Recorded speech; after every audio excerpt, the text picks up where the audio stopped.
Teraz sa nachádzame na Cerovej, tu som prežil svoje detstvo. Je to taká časť so 100 obyvateľmi a preto sa pokladám za takého normálneho chalana z dediny.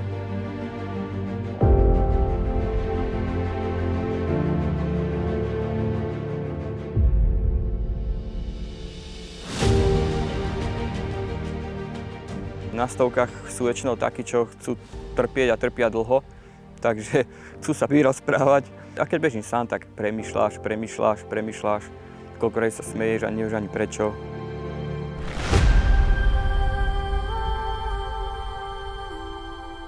No, neviem, na čo to je dobré, neviem, prečo tomu stále viacej ľudí chce prísť ako keby na chuť.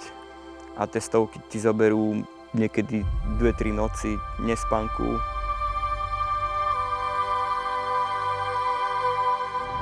Ja keď bežím stovku a niekoho predbieham 90 km alebo 95, tak sa zakecám a spýtam sa, či je v pohode, lebo mi je fakt blbo niekoho predbehnúť.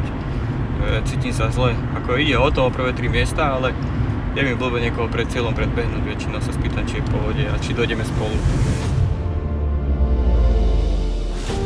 Chystám sa do amerického Tennessee na individuálne majstrovstvá sveta Backyard Ultra, ktoré sa uskutočnia už tento október.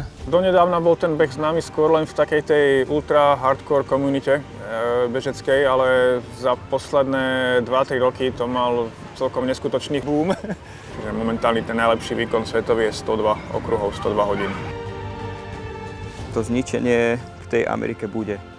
Hej. Lebo backyard je taký beh, že nikdy nevieš, kedy skončíš. Máš na 6,7 km 1 hodinu. Ty musíš stihnúť do tej hodiny to koliečko zabehnúť. Patrik Hrotek je taký nezmar. V minulosti bolo na týchto behoch také sa stalo, že ho čakali, nedošiel, hej, že zaspal na trase, lebo už boli iba dvaja, jeden už bol cielý a on tam proste zaspal. Tú Paťovú Ameriku nebudem prežívať iba ja, ale že celá táto naša komunita, ktorá ho pozná. Paťo je jediný zástupca Slovenska. Štartujeme už 21. októbra o 7 ráno v Tennessee, takže dúfam, že nám budete držať palce.